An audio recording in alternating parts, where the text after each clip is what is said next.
Alors bonsoir à tout le monde. Alors comme ça a été écrit dans les groupes, dans la fameuse photo, nous allons parler ce soir autour du thème la force de l'écoute, apprendre à écouter, et qui est un sujet pour moi qui est vachement important, qui aujourd'hui, ça nous demande concrètement beaucoup d'efforts d'écouter les autres, et qui est un sujet tellement important et qu'aujourd'hui les gens ont beaucoup de mal sur ce sujet. Et aussi, bien sûr, à la fin, on parlera sur Une tête qui se lève, euh, la libération du premier rabbi de Lubavitch, Rabbi Shneur Zalman, qui, euh, qui indirectement, le cours est fondé sur les enseignements de la Chassidoute et que nous, on doit apprendre de leur enseignement. Alors, je vois que bon, les micros sont coupés, donc j'aurais bien aimé poser des questions, mais je vous pose la question, à vous de réfléchir, chacun de son côté. On sait que parfois, on parle avec des personnes, on discute, chacun a un point de vue, et au final, on regrette d'avoir discuté et on se dit, franchement, j'aurais préféré me taire. Pourquoi j'ai parlé avec cette personne? On a des points de vue différents. Le premier, il parle, le deuxième, il parle, tu parles, il parle. Et à la fin, tu dis, mince, j'aurais dû me taire. Et une discussion similaire, on n'est pas d'accord, chacun a ses points de vue. On discute avec une deuxième personne et on se dit dans notre tête, franchement, la discussion a été très enrichissante, très intéressante. Je ne suis pas d'accord avec lui, il n'est pas d'accord avec moi. On a chacun nos positions, on a chacun notre perception des choses. C'est parti remise. Mais franchement, la discussion a été très agréable et la prochaine fois, ça serait avec plaisir. Pourquoi parfois, quand on discute avec quelqu'un avec qui on n'est pas d'accord, bah, on évite la personne, on ne veut pas parler avec elle, et d'autres personnes avec qui on n'est pas d'accord, et ben au contraire, des fois, on aime discuter avec ces personnes, même si chacun reste sur ses positions. Et donc, au final, quelle est la différence et pourquoi l'un, je suis content d'avoir parlé et l'autre, je regrette d'avoir parlé? Je vous laisse réfléchir, vous, de votre côté, chacun se donner sa réponse personnelle. Évidemment, j'aime bien que les gens me donnent la réponse, mais bon, vu que là, il n'y a que moi qui parle. Alors, savoir écouter, c'est aujourd'hui tellement important, mais tellement difficile. Dès la naissance, les médecins font un test auditif pour voir est-ce que l'enfant écoute. À l'âge de 2 ans, 3 ans, 4 ans, en fonction des enfants, l'enfant parle grâce au fait qu'il a entendu ses parents parler dans n'importe quelle langue. À l'âge de 18 ans, le bac, eh ben, on est obligé d'être passé par l'école où l'élève est resté assis pendant des heures à écouter. Si tu lis un livre sans avoir écouté le professeur, tu ne comprends rien. À l'âge adulte, pour les hautes études, dans n'importe quel domaine, il faut avoir passé la fac et des grandes écoles, et on sait très bien faut rester assis sur une chaise pendant des heures. Il y en a qui font bac plus 8, bac plus 9.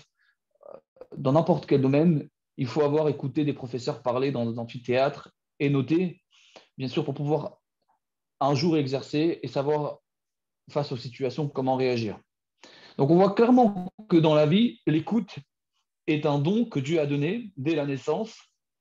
Malheureusement, certains n'ont pas, mais pour pouvoir grandir dans la société de manière générale, il n'y a pas le choix. Il faut écouter des heures et des heures et des heures et indirectement évoluer par de l'écoute. Dans le monde de la Torah, on sait très bien que Moshe Kibel Torah, Moshe il a reçu la Torah de Dieu et il a transmis à Yehoshua. Mais nous savons que la Torah se départage en deux groupes.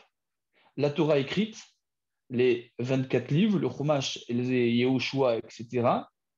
Et toute la Torah orale, la Gemara, la Mishnah et la Halacha, qui est essentiellement orale. Et savoir qu'initialement, il était strictement interdit d'écrire. Pourquoi ça ne met pas en grand? Bon. Il était strictement interdit d'écrire la Torah orale. C'est-à-dire que la Gemara, la Mishnah et la Halacha étaient orales. C'était de transmission orale. On peut se poser une question, mais quel est le problème d'écrire? Pourquoi Dieu ne voulait pas qu'on l'écrit? Pourquoi Rabbi Yehuda Anassi, a décidé un jour de l'écrire? Parce que, bien évidemment, les écrits restent, mais les connaissances peuvent se perdre. Le problème, c'est qu'il commençait à avoir l'exil, donc les rabbinim commençaient à partir loin les uns des autres. C'était plus compliqué. Il avait peur que tout s'oublie, donc il a plus le choix d'écrire. Mais qu'est-ce qui gênait à Hachem qu'on écrit la Torah? Pourquoi est-ce qu'il voulait que la Torah reste orale? La réponse est simple. C'est parce que quand tu connais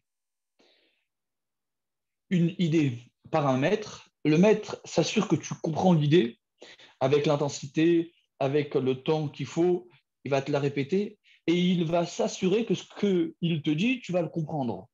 Par contre, la Torah qui est écrite, tu la lis, tu penses comprendre, mais malheureusement, tu peux comprendre de travers. Va commencer à lire des formules de mathématiques extrêmement compliquées, à moins d'avoir un prof qui t'a appris le mécanisme, tu fais fausse route. Pareil dans la Torah, c'est pas évident. Il y a des notions extrêmement fines. Sur un mot, tu peux complètement comprendre à l'envers, ce qu'on appelle les 70 manières de comprendre tordues. Et donc, Dieu veut que ça passe oralement au niveau de l'écoute pour être sûr que ce qui est transmis est bien transmis. Donc, c'est-à-dire qu'indirectement, on voit bien que l'écoute, c'est quelque chose d'essentiel. Et alors, OK. Et c'est tellement important d'évoluer et d'apprendre à écouter. Que ce soit dans les connaissances, comme on a pu le dire jusqu'à maintenant, on évolue par nos connaissances, mais que ce soit de manière plus globale, dans le relationnel avec nos amis, avec nos enfants, avec notre femme, l'écoute est tellement important. Et malheureusement, c'est tellement perdu. Les gens d'aujourd'hui ont du mal à écouter les autres. Aujourd'hui, les psychologues sont devenus gratuits, tout simplement parce que les gens n'ont plus le temps d'écouter. Il faut payer 50 euros à l'époque, il fallait payer 50 euros pour que quelqu'un t'écoute et qu'il se taise et qu'il te laisse parler. Aujourd'hui, les gens, ils ont besoin tout le temps de donner leur avis, tout le temps besoin que les choses vont vite. Et aujourd'hui, on a même rendu gratuit à cause du Covid parce que les gens avaient besoin d'oreilles attentives qui aujourd'hui est tellement devenu rare. J'ai souvent l'habitude de dire, parler, c'est bien, mais écouter, c'est mieux. Mais les gens ont tendance à penser qu'il faut parler, il faut parler, il faut parler, et ils négligent le fait d'écouter. Ils pensent que par le biais de parler, ils vont arranger les choses. Mais très souvent, la meilleure manière d'arranger, c'est de se taire et de écouter ce que l'autre a à dire, mais qui est devenu tellement difficile et qui va être notre sujet de ce soir. On raconte une blague. T'as un rabbin, beau gosse, qui arrive en mode bogossitude, il arrive, il fait son cours. Le problème, c'est qu'au bout d'un quart d'heure, tout le monde dort. Il dort, on dort. Il reste quelques réveillés. Et au bout de 25 minutes, t'en as un qui se met à ronfler. Bien comme il faut, il ronfle. Il se croit à la maison. Et t'as le rave, il n'arrive plus à parler, il n'arrive plus à placer un mot. Et il dit à une des personnes qui est réveillée, s'il te plaît, tu peux le réveiller. La personne en question dit au rave, Kvod Rav, celui qui l'a bercé et qui a fait en sorte qu'il dorme, c'est à lui de le réveiller. Parfois, il y a des sujets où, bon, on se dit, qu'est-ce que je fais là? Bon, on reste là. Mais au final, on se dit, qu'est-ce que moi je peux apprendre? Mais je pense que le sujet de l'écoute, c'est un sujet qui peut nous arranger, améliorer notre relationnel, faire en sorte que quand on rentre à la maison, les choses sont beaucoup plus agréables avec notre femme, avec nos enfants, avec nos amis. Et quand on apprend à écouter et non pas à entendre de manière superficielle comme on peut entendre des bruits de fond, mais vraiment prendre le temps d'écouter, eh ben, notre rapport à la vie change, évolue et s'améliore. Et je pense que c'est un sujet voilà pourquoi est-ce que quand quand une des responsables de Menorah m'a demandé, ce sujet-là me tient à cœur, parce que je suis convaincu que ce que je vais vous dire aujourd'hui, si vous arrivez à l'appliquer, ne serait-ce que même pendant une semaine, pendant 2 semaines, vous allez vous rendre compte que concrètement, ça nous enrichit notre relationnel et ça nous permet d'être beaucoup plus modérés dans nos propos, prendre plus de recul sur ce que l'autre pense, sur ce que l'autre ressent, etc. Nous savons qu'un des rois n'a pas su écouter.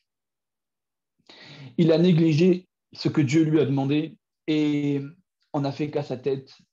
Et comme nous allons l'expliquer, ça lui a coûté très cher parce qu'il n'a pas su écouter. Ce roi s'appelle Shlomo Ameler, le premier roi d'Israël. Le premier, c'est le troisième qui va reconstruire le Beth Amikdash, le premier temple. Il est au début de Israël, on peut dire on est quand même dans une période assez, c'était assez frais qu'on a à Israël. Et une des missions clés, une fois qu'on arrive en Israël, c'est de faire la guerre contre Amalek. Et le prophète prophète Shmuel, pardon, qui était de cette époque, Shmuel, il était aussi grand que Moshe et Aaron dans sa génération, donc c'était un des plus grands prophètes de l'histoire. Dieu lui dit, tu vas dire au roi Shaoul que est venu le moment d'accomplir la mission la plus importante de son quinquennat, si on peut dire, de son rôle de roi, c'est de faire la guerre contre Amalek. Amalek, qui est un sujet à part entière, il y a des cours qui sont très précis sur qui est Amalek, d'où ils viennent, et leur défaut à Amalek, leur haine qu'ils portent contre nous, le peuple juif, est inconditionnelle.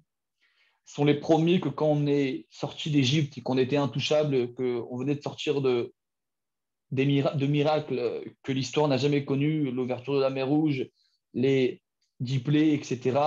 Personne n'osait même penser nous faire la guerre. Et eux, inconscients, kamikazes, haine de Dieu, haine de celui qui lui représente, ils vont faire la guerre contre Amalek, contre nous, pardon, contre le peuple juif. Et Dieu garde une haine inconditionnelle contre eux, parce que c'est les premiers qui ont osé attaquer le peuple juif et donc indirectement Dieu. Et donc il dit à roi Shlomo Ameler, maintenant, il faut que tu fasses la guerre. Et il passe par l'intermédiaire de Shmuel Hanavi. Shmuel.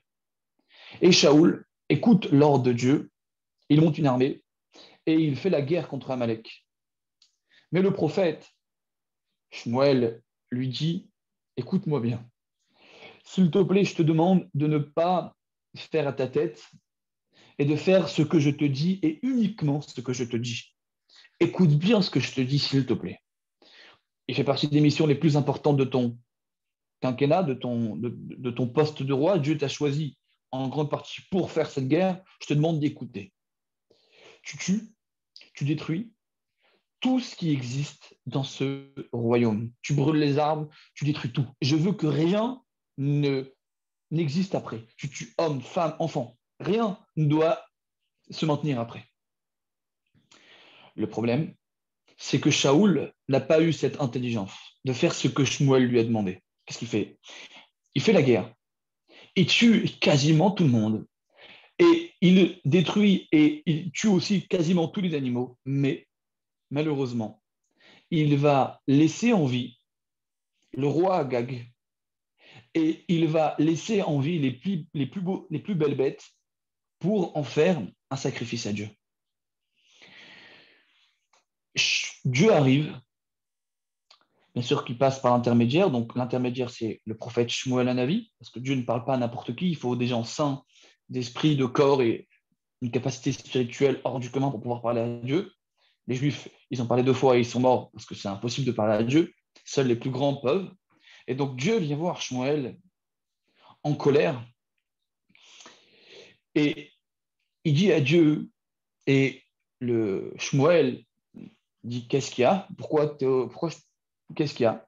Dieu lui dit, écoutez les mots rigoureux et durs que Dieu dit. Ni Ramti, j'ai regretté, qui nimlarti Shaoul, d'avoir couronné roi Shaoul. La première mission que je lui ai demandée, la mission sans doute la plus importante de son rôle, de tuer Amalek, car ils m'ont offensé. il ne l'a pas fait. Va le voir et dis-lui ce que je te dis de dire, que à partir de maintenant et pour l'avenir, pour moi, je le destitue de ses fonctions. Bien comprendre qui était Shaoul Amelech. Shaoul Amelech, le Nar nous dit qu'il faisait une tête de plus que tout le monde. Nous savons que la Torah n'a pas l'habitude de parler de beauté esthétique. Ouais, beau gosse, fraîcheur, il fait 2 mètres de hauteur, il est bien baraqué, bien musclé, c'est musclore. Dieu ne va pas nous parler de musclore ou de grande taille, ou c'est pas, Dieu n'a pas que ça à faire. Chaque mot qu'il dit a une raison, et la chassidoute est là souvent pour nous l'expliquer. Pourquoi on a besoin de dire que Shlomo Amelech faisait une tête de plus que tout le monde? La réponse, c'est simple. La Chassidut nous l'explique, c'est que spirituellement, au niveau de ses connaissances, au niveau de son charisme, au niveau de sa relation à Dieu, c'était un homme humble, intelligent, fin d'esprit et grand spirituellement. On dit qu'il a régné quand il avait 1 an. On sait très bien qu'un roi ne peut pas avoir 1 an pour régner, surtout pas à cette époque-là, avec les difficultés qu'il devait avoir à assumer. Pourquoi est-ce qu'on nous dit qu'il avait 1 an? C'est pas pour nous dire qu'il avait 1 an, c'est pour nous dire qu'il était ressemblant à quelqu'un qui est né et qui a 1 an et qui n'a pas fauté. C'est pour nous dire clairement que Shaoul Amenech, c'est pas Chad Shalom, un homme simple et qui n'a pas su être à la hauteur de ce que Dieu lui demande. C'était quelqu'un de bien, c'était un tzaddik. Mais il a mal agi, tout simplement, en manquant à ce que Dieu lui a demandé. Il a laissé le roi Agag et les animaux en vie. Shmuel arrive, les yeux plissés, la colère peut se lire dans les traits de visage. Et Shaoul, le roi, souriant, vient de gagner la guerre contre Amalek. Il lui dit, Chaim, qu'est-ce qu'il y a? Pourquoi je te sens tendu? Pourquoi je te sens dur? Shmuel, il regarde Shaoul et lui dit, dis-moi, tu as fait la guerre contre Amalek? Il lui dit, bien sûr. Et tu as fait ce que je t'ai demandé et que je t'ai précisé? Et bien sûr. Tu as tué tout le monde et les animaux inclus. Alors pourquoi j'entends des animaux en train de brailler? Et là, tout d'un coup, Shlomo devient blanc. Il sait très bien ce qu'il a fait. Il dit, effectivement, j'ai préféré laisser les plus belles bêtes, l'amener au Beth Amikdash, là où il y a l'autel, pour en faire un sacrifice. Et prendre le roi et les tuer de manière glorieuse. Tu ne tues pas un roi n'importe comment. Bien sûr que les sujets, tu les tues, c'est pas important. Mais le roi, tu l'amènes dans ton territoire, là où c'est toi qui es maître, et tu le tues là-bas. Donc, a priori, ce que Shaoul a voulu faire est totalement cohérent et rentre dans le cerveau de tout à chacun, c'est normal. Bah oui, il est logique. Je ne veux pas tuer les plus belles bêtes n'importe comment, les tuer qui sont comme ça au sol, ça ne veut rien dire. Je ne vais pas prendre le roi et le tuer n'importe comment. Je vais grandir le nom de Dieu, je vais glorifier le nom de Dieu. Mais regardez la phrase et la rigueur des mots de Shmuel Hanavi. Il lui dit, Iné, Shomea, n'est-ce pas que d'écouter est préférable, Misevartov, que d'un bon sacrifice, ou la kshiv, et cette fois-ci, non pas juste d'écouter, mais vraiment d'être à 100% dans l'écoute et vraiment écouter ce que l'autre a à dire de manière profonde et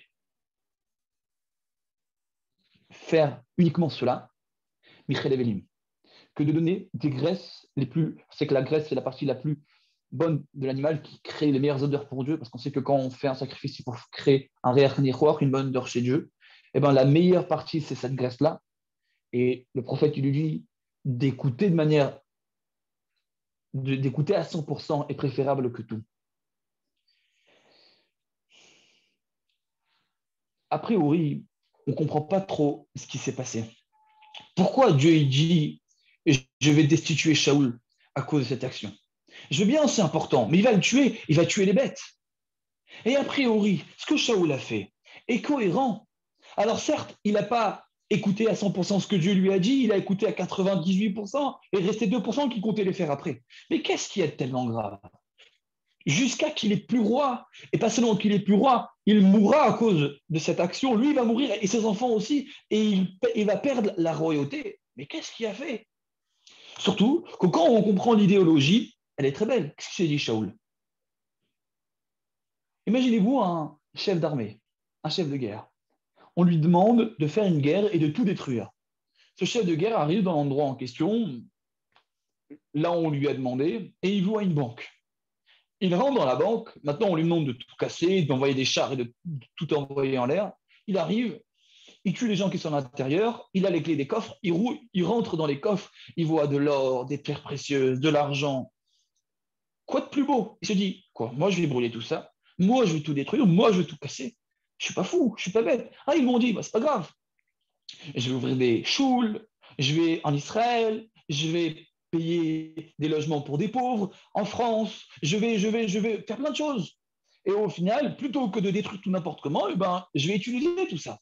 Shaoul s'est dit, moi ce que je veux, c'est que le nom de Dieu soit honoré. Je vais faire mieux que ce que Dieu m'a demandé. Mais, il y a un mais. La Chassidut nous explique quelle était l'erreur de Shlomo Ameler. Qu'est-ce qu'il a fait de si grave? Qu'est-ce qu'il a fait de si grave? Je veux bien, si c'est c'est très très grave, jusqu'à que qu'il va mourir pour ça, que ses enfants vont mourir pour ça, qu'il perd la royauté. J'ai pas compris. Qu'est-ce qu'il y a de tellement grave? C'est très simple. Quand tu es grand, à ta grandeur, ta chute. Et quand on te demande quelque chose, que c'est Dieu qui le demande, on ne te demande pas de ramener ta perception, ton intelligence, ta manière de ressentir, ta manière de comprendre, mettre tes filtres dans ce que Dieu a dit. Dieu n'a pas besoin de ton intelligence pour savoir ce qu'il doit être fait. Il est largement supérieur à toi. Et quand il te demande une chose, chaque mot, chaque virgule, chaque intonation du prophète est important. On ne te demande pas de ramener ta fraise. Tais-toi et fais uniquement ce qu'on t'a demandé. C'est tout, point à la ligne. C'est ce que le prophète lui a dit. Ce qu'on t'a demandé, c'est pas ce que tu as fait. Ce que tu as fait, ça n'a rien à voir avec ce que Dieu t'a demandé. Au final, à cause de l'action de Shaoul, Agag va mettre au monde un enfant et Aman, il est appelé Aman à Agagi. C'est-à-dire qu'Aman, celui qui va vouloir détruire le peuple juif en un jour, va naître de ce manque, de ce détail. Il va laisser Amalek se procréer. Ils vont exister à cause de cette erreur. On parle d'un roi, du premier roi. Il était très grand, mais il a mis son intelligence en jeu. Il a mis ses filtres, il a mis sa perception des choses. Voilà pourquoi est-ce que son manque d'écoute lui a coûté la vie à lui et à ses enfants. Et il va perdre la royauté. Quand quelqu'un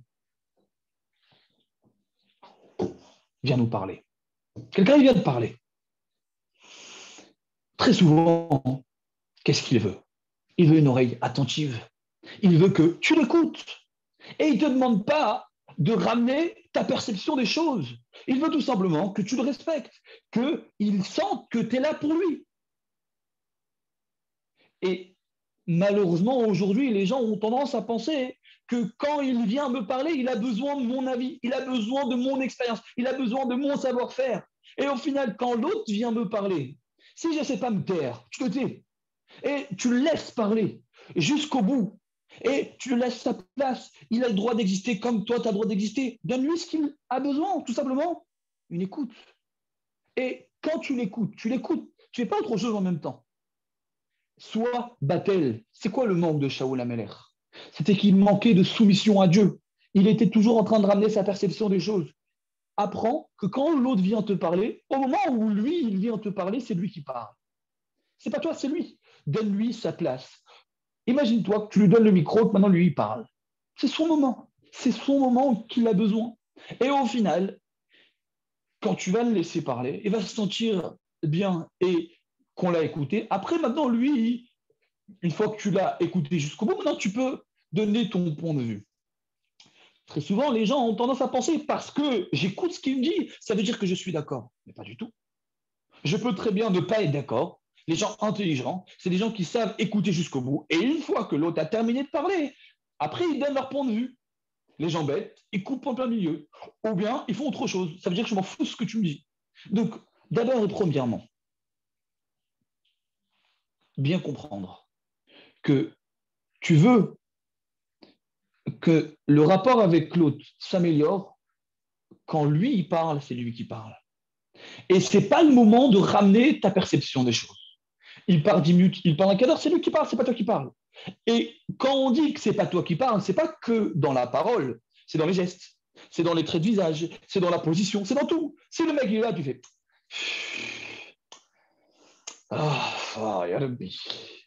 qu'est-ce qu'il est incompétent celui-là. Dans ta tête, tu dis ça. Le mec en face de toi, il a compris que tu t'en fous de ce qu'il dit. Ou tu prends ton téléphone, tu regardes autre chose. C'est sûr que ça va partir à. Eh ben, il s'en fout de ce qu'il dit. Donc, premièrement, quand quelqu'un vient te parler, il a le droit d'exister. Et comme toi, quand tu parles, tu veux qu'on t'écoute, eh ben toi, tu dois apprendre que quand l'autre parle, il faut l'écouter. Et même si tu es plus expérimenté, que tu es plus vieux et que tu es plus compétent, nous, peut-être, tu peux ne pas être d'accord, mais pas au moment où il parle. Au moment où il parle, c'est lui qui parle. Et toi, tu te tais, t'écoutes, c'est tout. Une fois qu'il a terminé de parler, tu peux revenir dans ton monde à toi. Mais pas au moment où il parle, au moment où il a terminé de parler. Et après, tu réfléchis à ce qu'il dit, tu prends du recul, tu dis je suis d'accord, je suis pas d'accord. Sans pour autant lui dire. Après, tu réfléchis comment le dire. Mais d'abord, tu as écouté. Et écouter la suite de l'histoire qu'on a dit jusqu'à maintenant.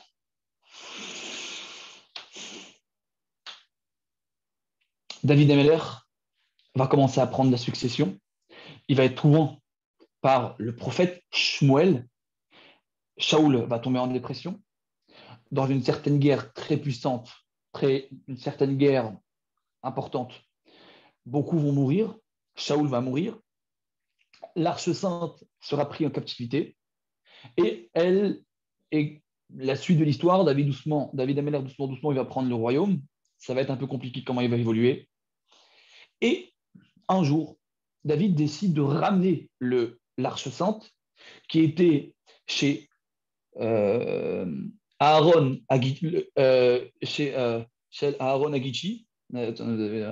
D'accord. Donc, chez Aaron Agichi, si je ne me trompe pas.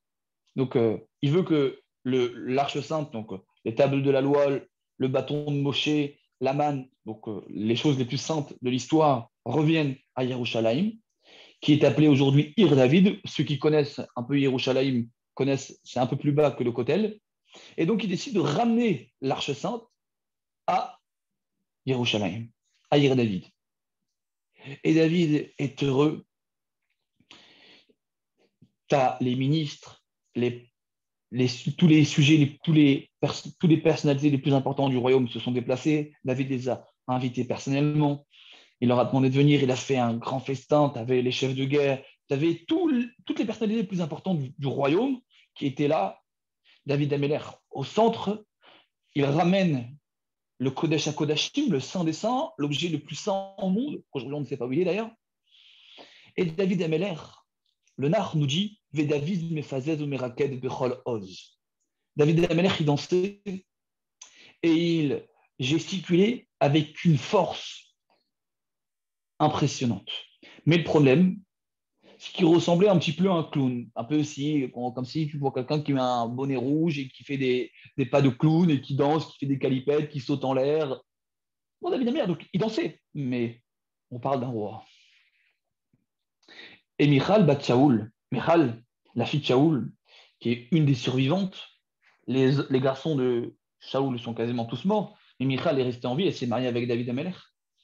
Michal, elle regarde du palais dans ses balcons royaux, avec sa prestance, avec ses habits qui ont une certaine valeur. Regardez comment le nar écrit les mots. J'aime bien lire les mots du nar, c'est plus fort. Va utiliser Elav Belibo. Et elle l'a méprisé dans son cœur.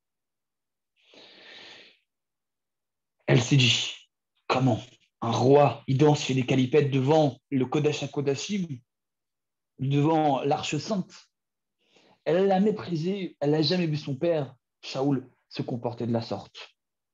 David, il danse, il ne prête pas attention, il fait des calipettes, il est heureux, il est souriant, il dit bonjour aux gens qui passent, il est vraiment heureux. Quand tu es heureux, tu ne calcules pas.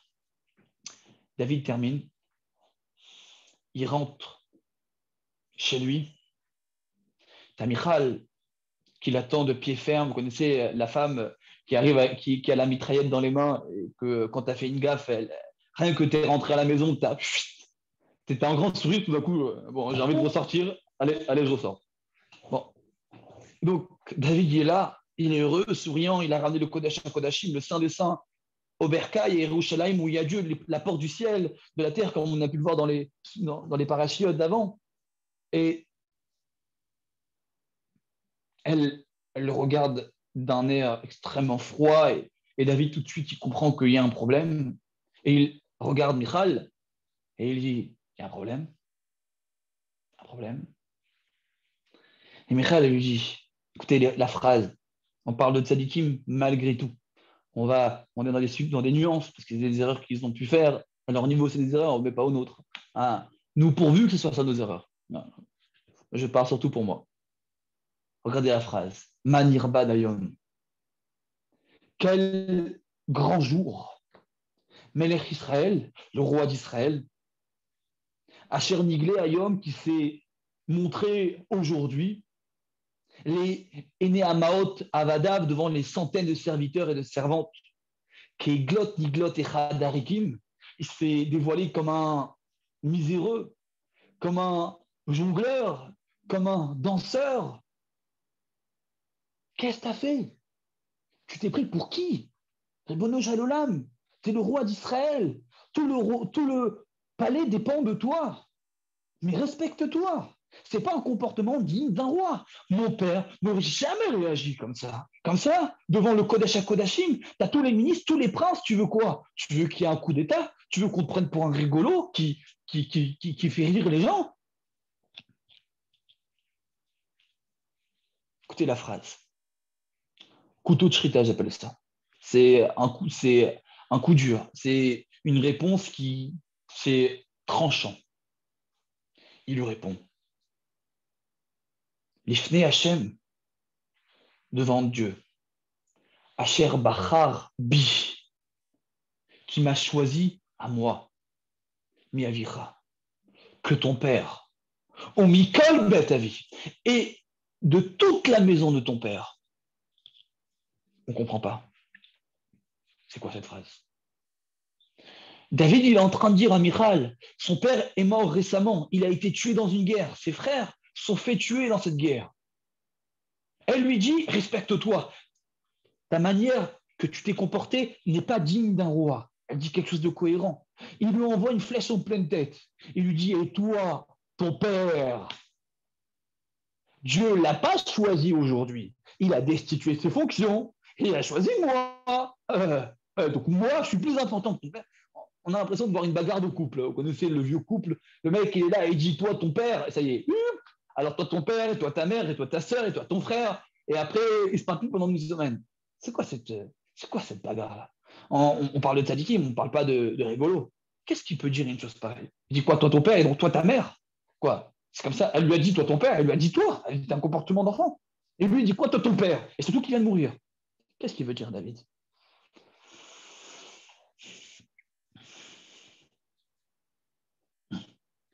David lui dit, sache Michal, que ton père était sans doute un meilleur roi que moi.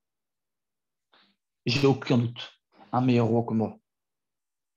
Plus grand que moi. Plus charismatique que moi. Mais pourquoi Dieu l'a perdu? Pourquoi Dieu l'a destitué de ses fonctions? C'est très simple. Parce que ton père, il a oublié c'est quoi le rôle d'un roi. Pas de n'importe quel roi. D'un roi qui est oint par un prophète et qui indirectement représente Dieu. David a bien compris c'était quoi son rôle. Cette phrase-là, je pense elle doit nous faire réfléchir et nous faire prendre conscience de notre rapport qu'on doit avoir avec Dieu et de notre rapport qu'on doit avoir avec les autres.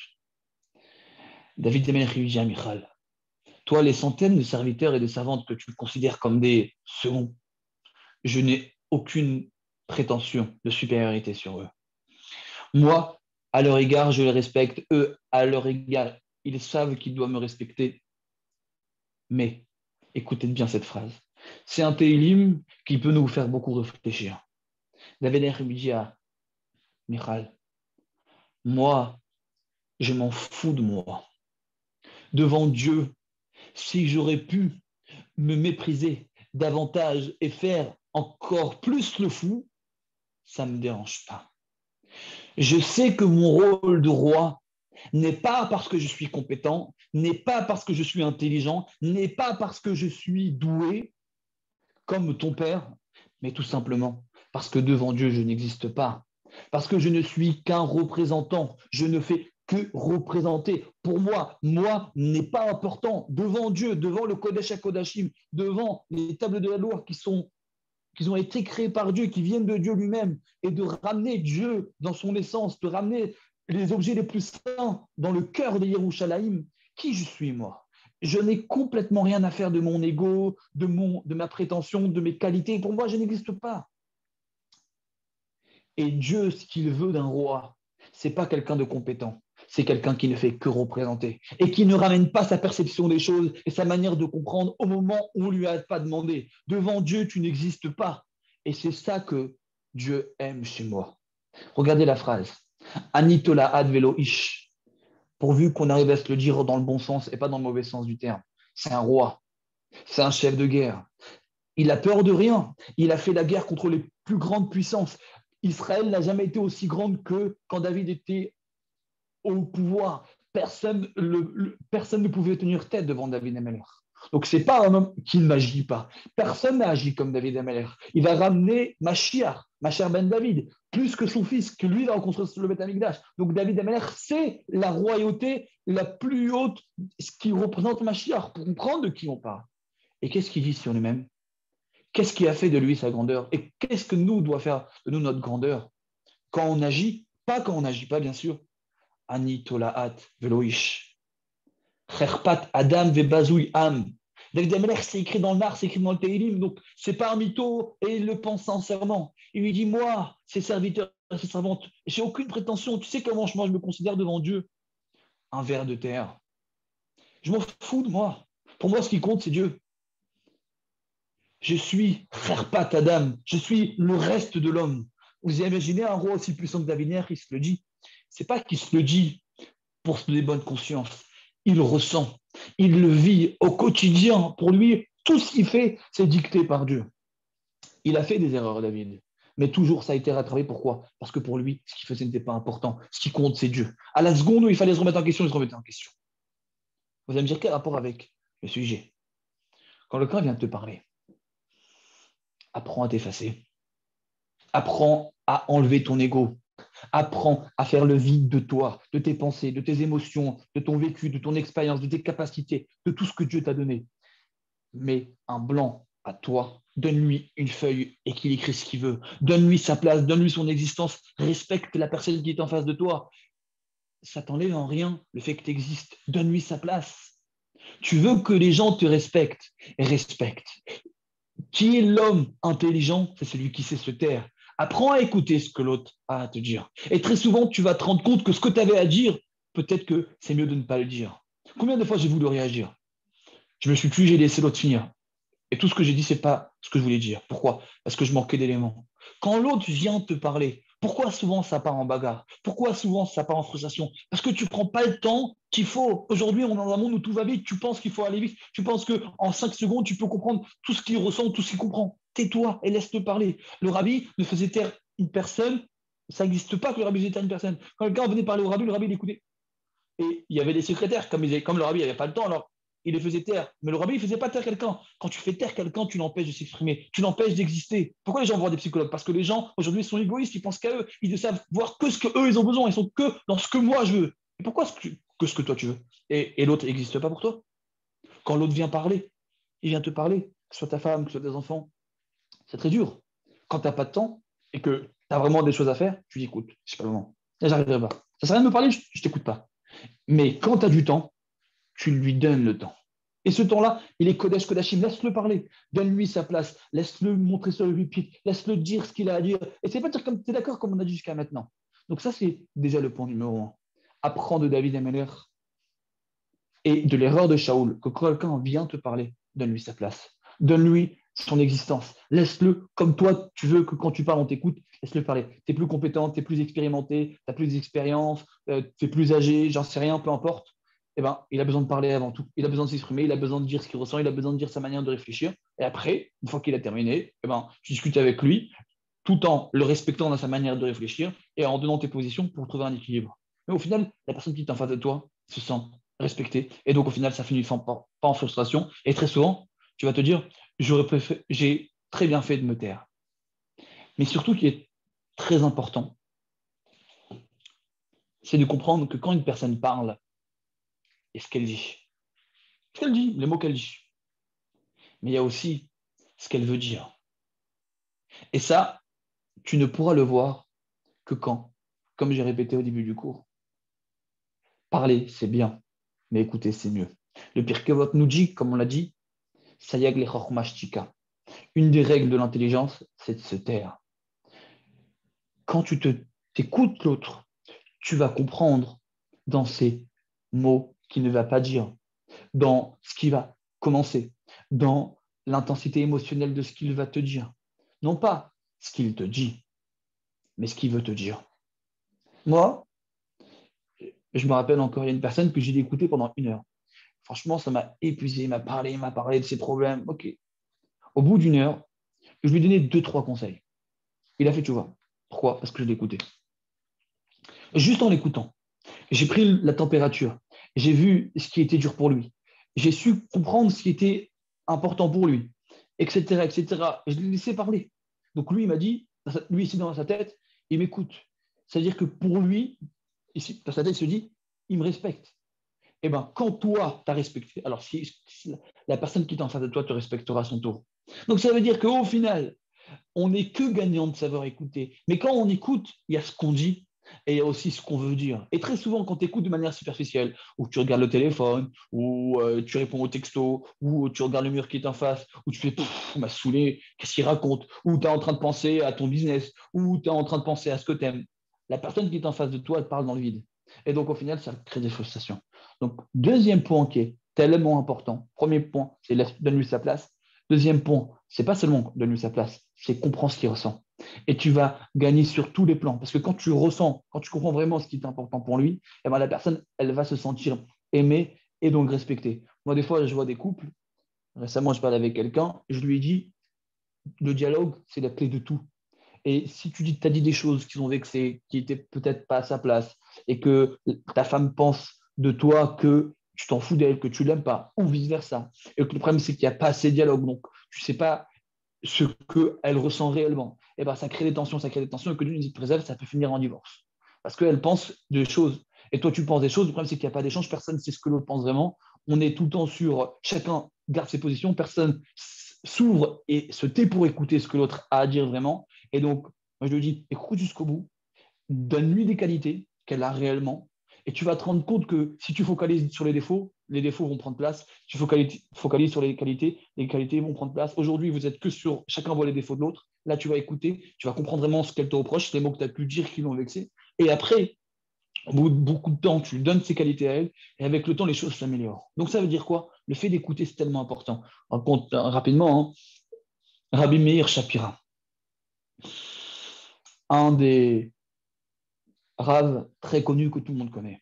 Il a une yeshiva dans la ville de Lublin, en Pologne, et on parle d'une histoire qui est avant la Deuxième Guerre mondiale, et il arrive pour faire une conférence, il y a 2000 personnes qui sont sur place, un homme très important qui ramasse des fonds de taille, des fonds importants, et à ce moment-là, il commence à faire son discours, tout le monde écoute, et il y a un enfant de 10 ans qui écoute et qui fait signe de la tête comme quoi il comprend chaque mot qu'il dit, etc. Il est très perplexe. Qu'est-ce qu'un enfant de 10 ans comprend un discours de haut niveau? À la fin du discours, il arrive avec les personnes qui l'entourent et lui dit excuse-moi, tu as compris ce que j'ai dit? L'enfant il dit pas tout. Alors bien Shapira il dit alors qu'est-ce que tu as compris? Il dit j'ai compris que vous avez besoin d'argent. Ça veut dire que des fois, quand quelqu'un vient te parler, des fois, ce qu'il vient te dire n'est pas important. Mais ce qui compte, c'est ce qu'il veut te dire. C'est l'inconscient, c'est ses difficultés qui passent à la maison, c'est les difficultés qu'il a avec ses amis, c'est le professeur qui lui a fait du tort, c'est dans le travail, j'en sais rien. Et donc, des fois, on a besoin de choses. Mais très souvent, nos bagarres naissent d'un manque d'écoute. Je termine sur ça. Et je ne vais pas dépasser 50 minutes parce que moi, j'estime que plus de 50 minutes, on n'arrive pas à écouter, surtout par Zoom. Je termine sur cette petite idée. Et on sait que l'Admorazaken, ce qui a été sa force, c'est qu'il a écrit le Tanya. Il est parti en prison 52 jours, comme les 52 prakim du Tanya. Tout le monde s'est opposé à lui. Dans le ciel, c'était des décrets très durs. Quand il était en prison, son maître, le Baal Shem Tov, et le Magid de Mezrich, qui est l'élève de son maître et qui a été son vrai maître, parce que le Baal Shem Tov est le fondateur et le Magid de Mezrich, c'est lui qui a enseigné toute la Torah à l'Admorazaken. Ils lui ont demandé, il a demandé à ses deux maîtres qui étaient dans les mondes célestes, qui étaient déjà partis de ce monde, qui étaient Niftar, et qui étaient revenus pour lui parler dans la prison parce qu'il souffrait. Il lui pose la question suivante. Il lui pose la question suivante. Il dit, mes maîtres, aujourd'hui je suis en prison, j'ai écrit le Tanya, j'ai diffusé de la Torah, j'ai fait tellement de mitzvot, pourquoi je suis en prison? Je dis, parce que tu as diffusé les trop grands secrets de la Torah. Et l'Admorazaken, il dit, dans ces conditions, j'arrête. Ces deux maîtres qui étaient de l'au-delà, lui dit au contraire, maintenant que tu as payé le prix, diffuse davantage. Et tout ce que je vous ai dit là est en grande partie tiré de la chassidoute. Et en fait, la chassidoute tourne beaucoup autour de l'idée de bitoul, annule-toi. Bah, c'est une histoire que je la raconte volontairement parce que Rav Sitruk, à la Shalom, il y a une histoire que j'ai écoutée, que j'ai trouvée tellement belle. Une fois, il est parti voir un de ses maîtres et quand il était en train de discuter avec les personnes qui étaient sur place, le Rav, pour lui poser une question très compliquée sur un projet qu'il avait à faire, tu as son shamash, donc ton second, qui vient et qui dit en yiddish des mots au Rav. Alors, ceux qui n'a pas compris, son fils qui était avec lui aussi. Et le Rav Sitruk lui dit alors, quelle est vos positions? Et le Rav, il bascule, il ne comprend pas très bien. Pourquoi est-ce que le Rav bascule? Il lui dit, le projet n'est pas bon, il ne faut pas le faire. Le Rav Sitruk, il se lève et dit, merci beaucoup, il part. Le fils, il dit, papa, tu n'as pas compris. On a des personnes qui sont opposées à notre projet.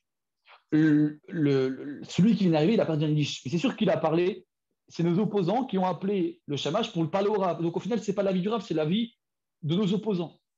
Rav Sitruk lui a dit une phrase suivante. Il lui a dit, si je suis venu voir un Rav et il m'a donné son avis, je ne voulais pas qu'il me donne l'avis que moi je veux qu'il me donne. Je voulais qu'il me donne son avis. Moi, je suis venu pour l'écouter, je ne suis pas venu pour donner mon avis. Et si Dieu veut que ça soit comme ça, ce sera comme ça. Et indirectement, la force de l'Admorazaken et des plus grands shluchim Chabad aujourd'hui qui sont indirectement influencés par la Shita, par la philosophie de l'Admorazaken, c'est quoi? Soumets-toi. Dans la vie, de manière générale, la plus belle chose qui existe, c'est de faire confiance à Dieu. Mais de faire confiance à Dieu, c'est pas de ne pas faire, c'est d'agir.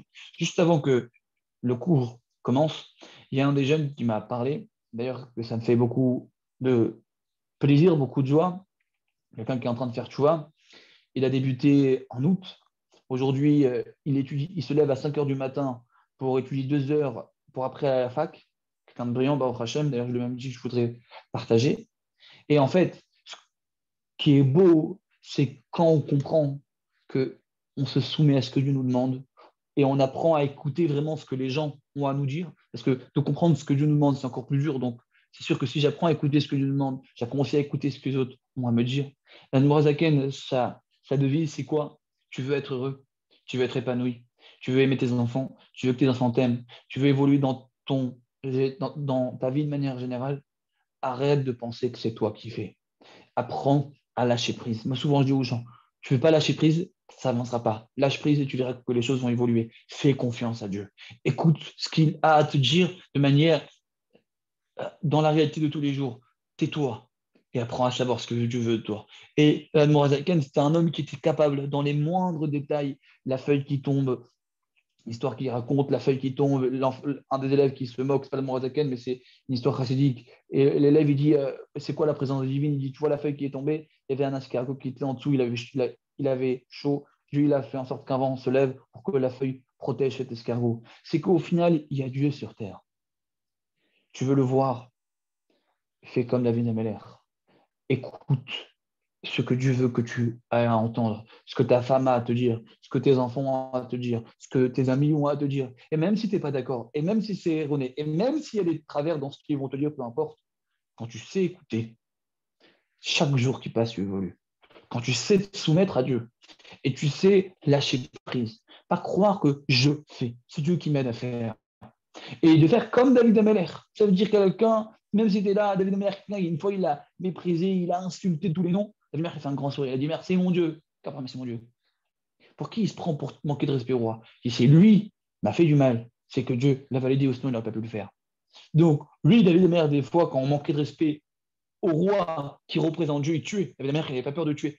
Il y a une personne qui ont voulu jouer des vicieux avec David Ameller. David Ameller, au début, il est très gentil et il bascule en une fraction de seconde et le héros devient roi. C'est pas que David Ameller, c'était un peu heureux. Mais David Ameller, c'était un homme qui savait écouter. L'Admorazaken, c'est le Tanya, essentiellement, va parler sur l'âme. L'âme va parler sur l'inconscient, beaucoup plus complexe que l'inconscient de corps. L'inconscient de corps, c'est compliqué, mais celui de l'âme est encore beaucoup plus compliqué. Ressentir l'amour de Dieu demande une solution, demande beaucoup de finesse intellectuelle, qui est beaucoup plus dur parce que c'est invisible, mais il n'empêche que quand on apprend à écouter pour commencer les autres et faire un travail sur soi, d'apprendre à écouter ce que Dieu a à me dire, je peux vous le garantir, que votre quotidien va s'améliorer. On est le mois de la lumière, de la Gdusha. Baruch Hashem, on porte. Alors, Baruch Hashem, voilà, j'espère que le cours va vous influencer. Alors, je m'appelle Meir, c'est la lumière, donc que ça puisse, que les quelques mots de Torah que j'ai pu vous dire aujourd'hui puissent vous éclairer. On est le mois des Shneur Zalman, qui est deux lumières. On est le mois de Hanouka, où il y a 8 lumières. Donc, on est le mois de la lumière. Il fait tard nuit, il fait tôt, tard, pardon, il fait nuit tôt, il fait froid, mais il n'empêche qu'il y a une compensation, c'est qu'on est le mois de la joie, de la lumière, même les goïms l'ont copié. Donc nous, ce qu'on doit faire pendant ce mois-ci, on dit que c'est le mois chassidique, que chacun puisse aller dans ce sens-là, aller tête qui se lève, vivre chaque moment intensément et de se dire, Ashrenu, Matafrek, on a eu beaucoup de chance d'être là aujourd'hui avec Dieu, les enfants de Dieu, pour faire diffuser la Torah et les mitzvot. Bonne soirée à tout le monde. Je ne sais pas s'il y en a qui ont des questions, mais voilà. Bonne soirée.